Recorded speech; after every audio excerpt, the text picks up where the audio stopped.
विहिरीच्या 5 लाख रुपयाच्या अनुदानासाठी ऑनलाईन पद्धतीने अर्ज कसा करायचा, मोठ्या प्रमाणात विचारला जाणारा प्रश्न आणि याच्या संदर्भातील सविस्तर अशी माहिती आजच्या व्हिडिओच्या माध्यमातून जाणून घेण्याचा प्रयत्न करणार आहोत, ज्याच्यामध्ये अर्ज कसा करायचा आणि अर्ज कोण करू शकतं याच्याबद्दलची सविस्तर अशी माहिती या व्हिडिओच्या माध्यमातून जाणून घेण्याचा प्रयत्न करणार आहोत। माहिती पूर्णपणे समजून घेण्यासाठी व्हिडिओ शेवटपर्यंत नक्की पाहण्याचा प्रयत्न करा। मित्रांनो, याच्यासाठी आपल्या मोबाईलवरती आपल्याला एक ॲप्लिकेशन डाउनलोड करायचे, ईजीएस हॉर्टिकल्चर नावाने हे ॲप्लिकेशन गुगल प्ले स्टोअरवरती अवेलेबल आहे। याचा लोगो देखील आपण पाहू शकता। हे ॲप्लिकेशन आपल्याला डाउनलोड करायचे, इन्स्टॉल करायचे आणि याला ओपन करायचे। ओपन केल्यानंतर याच्या अंतर्गत आपल्याला 2 लॉगिन विचारले जातील, एक तर शेतकरी लॉगिन आणि ऑफिशियल लॉगिन। याच्यामध्ये आपल्याला शेतकरी लॉगिन वरती क्लिक करायचे। याच्यावरती लॉगिन केल्यानंतर आपण पाहू शकता बागायती लागवड अर्ज अशा प्रकारे दाखवले। आपल्याला जर फळबागाची लागवड किंवा इतर काही लागवड असेल तर त्या लागवडीसाठी आपण याच्या अंतर्गत अर्ज करू शकता। आता आपल्याला सिंचन विहिरीसाठी अर्ज करायचा आहे। 2 नंबरचे ऑप्शन आहे विहीर अर्ज। या विहीर अर्जावरती क्लिक करायचे। याच्यामध्ये अर्जदाराचं नाव, अर्जदाराचा मोबाईल नंबर, याच्या खाली अर्जदाराचा जिल्हा निवडायचा आहे। जिल्ह्याची यादी आपण पाहू शकता। याच्यामधून आपला जो जिल्हा असेल जिल्हा निवडायचा आहे, तालुका निवडायचा आहे, तालुका निवडल्यानंतर गाव अपडेट होईल। ग्रामपंचायत जे असेल ते ग्रामपंचायत निवडायची आहे। ग्रामपंचायतीमध्ये वेगळं गाव असेल तर आपलं जे काही गाव असेल ते गाव या ठिकाणी लिहायचं आहे। याच्यानंतर मनरेगाचा जॉब कार्ड नंबर याच्यामध्ये कंपल्सरी आहे। जॉब कार्ड धारक शेतकरी असावा। आपलं जॉब कार्ड नंबर टाकायचा, जॉब कार्ड या ठिकाणी अपलोड करायचे। याच्यानंतर जातीचा प्रवर्ग काय किंवा शेतकऱ्याचा प्रवर्ग काय ते या ठिकाणी निवडायचे। अनुसूचित जाती, अनुसूचित जमाती, भटक्या जमाती, जे काही इतर प्रवर्ग आहेत ते सर्व प्रवर्ग, ज्याच्यामध्ये स्त्री कुटुंब प्रमुख असलेले लाभार्थी, जमीन सुधारणाचे लाभार्थी, दिव्यांग लाभार्थी, प्रधानमंत्री आवास योजनेचे लाभार्थी, 2.5 एकरपर्यंत जमीन असलेले, 5 एकरपर्यंत जमीन असलेले, अल्पभूधारक, असे वेगवेगळे प्रकार याच्यामध्ये आहेत। कर्जमाफीचे जे लाभार्थी असेल कर्जमाफीचे लाभार्थी, याच्यामधून आपला जो काही प्रवर्ग असेल तो प्रवर्ग याच्यामध्ये आपल्याला निवडायचा आहे। याच्यानंतर पुढे आपल्याला जमीन आपली धारणा किती आहे ती एकूण जमीन अट्यानुसारची असेल ती लिहायची आहे।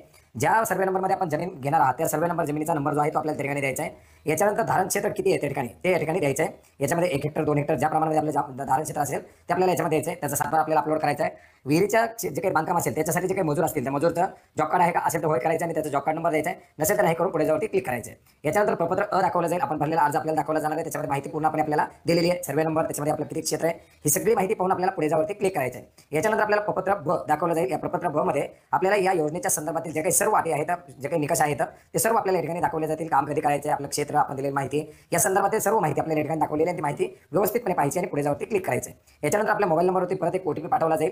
जो काही आपल्या मोबाईल नंबरवरती ओटीपी पाठवला जाईल, हा आलेला ओटीपी पाहून आपल्याला खाली दिलेल्या बॉक्समध्ये एंटर करायचा आहे। ओटीपी एंटर करून खाली प्रस्तुत करावरती आपल्याला क्लिक करायचं आहे। हा ओटीपी व्हेरीफाय होईल आणि याच्यानंतर आपला हा अर्ज सबमिट करण्यासाठी पूर्णपणे दाखवला आहे। अर्ज सबमिट झालेला आहे। त्याच्या प्रकारचा आपल्याला एक मेसेज देखील आपल्या मोबाईलवरती पाठवला जाणार आहे। आता हा अर्ज सबमिट झाल्यानंतर आपल्याला मेसेज प्राप्त झाल्यानंतर आपण पुन्हा एकदा लाभार्थ्याच्या लॉगिनमध्ये अर्जाच्या स्थितीमध्ये आपल्या मोबाईलनुसार लॉगिन करून हा अर्जाची स्थिती पाहू शकता। मोबाईल नंबर टाकायचा, मोबाईल नंबरवरती आलेला ओटीपी एंटर करायचा आणि प्रस्तुत करावरती क्लिक करायचं आहे। याच्यानंतर आपण केलेला अर्ज आपल्याला या ठिकाणी दाखवलेला आहे। अर्जाची तारीख दाखवणार आहे, अर्जाची स्थिती या ठिकाणी दाखवलेली आहे। प्रलंबित आहे सध्या ग्रामसेवक लेवलला, तो पुढे व्हिडिओकडे जाईल। व्हिडिओकडून मंजूर झाल्यानंतर आपल्याला कागदपत्र मागितली जाते। अर्ज चुकला असेल तर एडिट करू शकता आणि जर अर्ज आपल्याला चुकलेला असेल, बाद करायचं असेल तर सुद्धा आपण या ठिकाणी बाद करू शकता। पुन्हा याच्यामध्ये काही दोष असतील, दुरुस्ती असेल तर आपण परत ऑनलाईन पद्धतीने हा अर्ज करू शकता। हा अर्ज केल्यानंतर याच्या जेव्हा अर्ज मंजूर येतील त्याच्यानंतर प्रस्ताव मागवले जातील। याच्याबरोबर जे काही कागदपत्र लागतील, याचे जे काही PDF मध्ये नमुने असतील ते तुम्हाला या व्हिडिओच्या डिस्क्रिप्शन बॉक्समध्ये देण्यात आलेले आहेत। त्याच्यासह एक प्रस्ताव सादर करावा लागतो आणि शासनाच्या माध्यमातून पुढे याची अनुदान प्रक्रिया राबवली जाते। तर अशा प्रकारे ओपन, ओबीसी, एससी, एसटी अशा सर्व प्रवर्गातील 2 हेक्टरच्या क्षेत्र मर्यादेपर्यंत क्षेत्र असलेल्या लाभार्थ्यांना योजनेच्या अंतर्गत अनुदानाचा लाभ दिला जातो आणि याच्यासाठी तुम्ही अशा प्रकारे ऑनलाईन पद्धतीने अर्ज करू शकता। मित्रांनो, योजना कशा प्रकारे राबवली जाते, याच्या अटी शर्ती काय असतात, निकष काय असतात, पात्रतेसाठी जे काही इतर महत्त्वाचे असे काही निकष असतात, अंतराची आठ, कोणासाठी आठवली वगैरे जे काही सर्व सविस्तर माहिती ही आपण यापूर्वी जीआरच्या माध्यमातून जाणून घेतलेली आहे। तुम्ही जर माहिती पाहिलेली असेल नक्की पहा आणि याच्या संदर्भातील इतर काही प्रश्न असतील तर ते सुद्धा नक्की करा। त्याच्याबद्दल आपण कमेंटच्या माध्यमातून माहिती घेऊ किंवा शक्य झालं तर याच्याबद्दल आणखी एखादा नवीन सुद्धा व्हिडिओ आपण नक्की बनवू।